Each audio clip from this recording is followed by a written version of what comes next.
Right, Andy. So we were talking. So we did the first lesson there. So we kind of did a little bit of everything. So we'll just talk about some of the core things we did first, and then the lead playing there as well.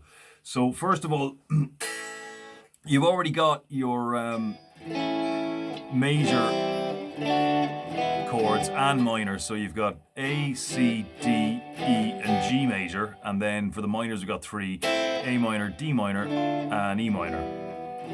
Okay, and we were talking about how in order to get all the other ones, um, what you need to do is take shapes that you already know and then bring them up as bar chords, right? So, for example, if you wanted an F major, right, you take your E. One way of doing it anyway would be to take your E major shape, switch it around so your index finger is free. There's no E sharp, so there you are. So there's F major. So we're talking about how the best way to have yourself covered for all the chords without having to go too high up the fretboard is if you can bar E and A major and minor, right? So there's E major barred, so you can get F, F sharp, G, G sharp, A. Remember, it's just A to G. They all have sharps except for B and D, okay? So then A major is a bit of a weird one. So you can kind of roll your finger back this way. So you see I have it bent in the way. So that way, and this one is muted. So after that, then you don't even need to bar with this first finger. All you need to do is hold down the bass string because all the other strings are held down with the third. So there's B, C, and preferably if you can do this in such a way that your first finger is holding down the A string but touching the sixth string, E string. So you don't need to worry about that. Okay. So then for the minors, E minor, let's get a G major or G minor, let's say. So there's E minor played with the little fingers, F minor, F sharp minor, G minor, G sharp minor, A minor. And then as soon as you go past that, like let's say you want an B flat minor, so there's B, one down from B is B flat, or B minor, let's say. At that point, you don't need to be, you can obviously if you want go that high up the fretboard, but you don't have to because then you can switch to your A minor shape. And let's say you want to, like at the start of Comfortably Numb, it starts off with B minor. So that's A minor, A sharp minor. And again, I don't want the sixth string in there, right?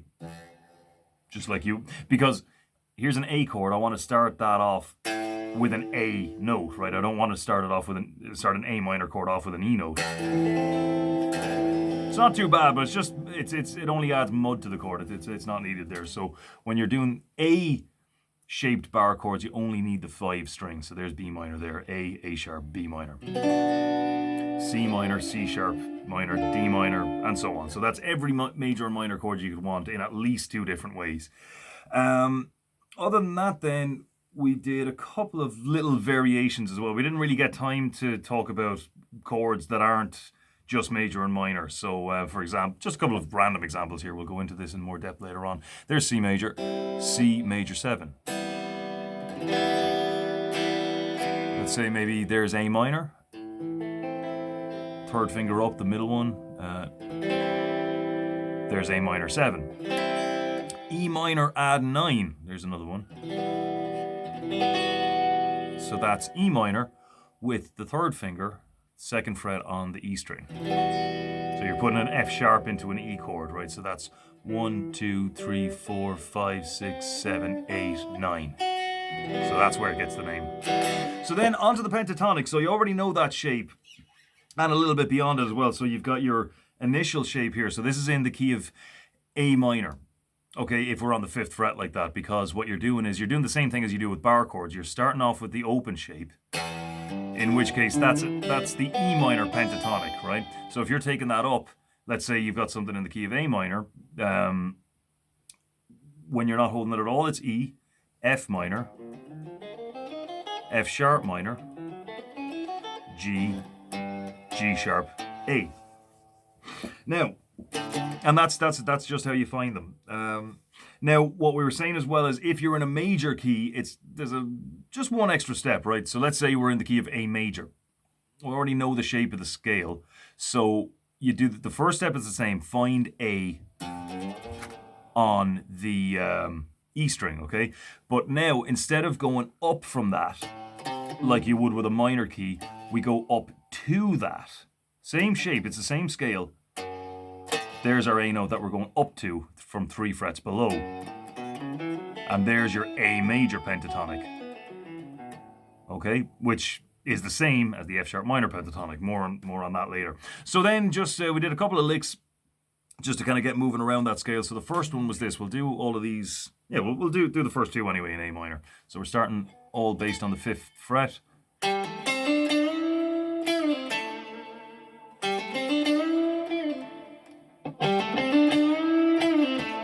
Okay, so we'll call this the bottom note on the D string, the top note on the D string. So the hammer on bottom to top on the D string. Same on the G string. And then from there, bend it up 2 semitones. And if you're ever not sure how far you should be bending it, just go up to the fret that you're aiming for. So we'll do the hammer-ons again. And then coming down from there, while it's still held up, pick it, release the bend, pull off, and then land on that A note there. So 2 hammer-ons, bend, while the bend is still up there, pick it again, release, pull off, and end it on the top note on the D string. Next one.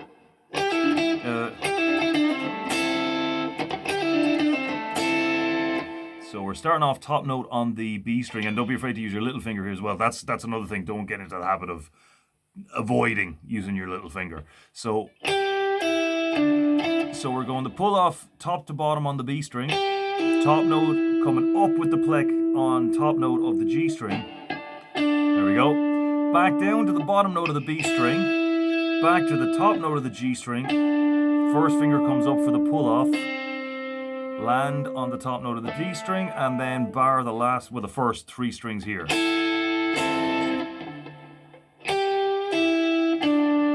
Sorry, let's try that again.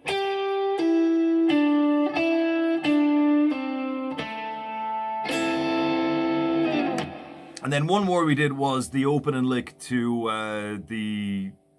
Another Brick in the Wall solo. So that's in D minor. So how do you find that? Well, no point in starting down here because we already know that the 5th fret is A minor, so just start from there. A sharp, B, no B sharp, so C, C sharp, D. So 10th fret we're starting from. All right, so we're starting off, we do exactly the same thing as the last one here, right? We're going top to bottom on the B string, up on the top of the G string, back down on the bottom, of the B string, a bend from the top of the G string, then we're going all the way down here to the bottom note on the 1st string, hitting that with a staccato note. You just kind of hit it and kill it. That's called staccato. And then from the top of the B string, a bend, 2 semitone bend.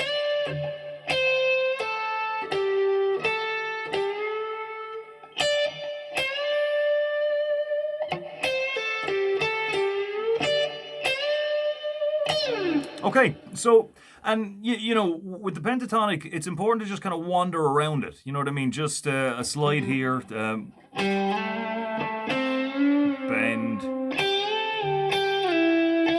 hammer on, up through it, pull off, back down.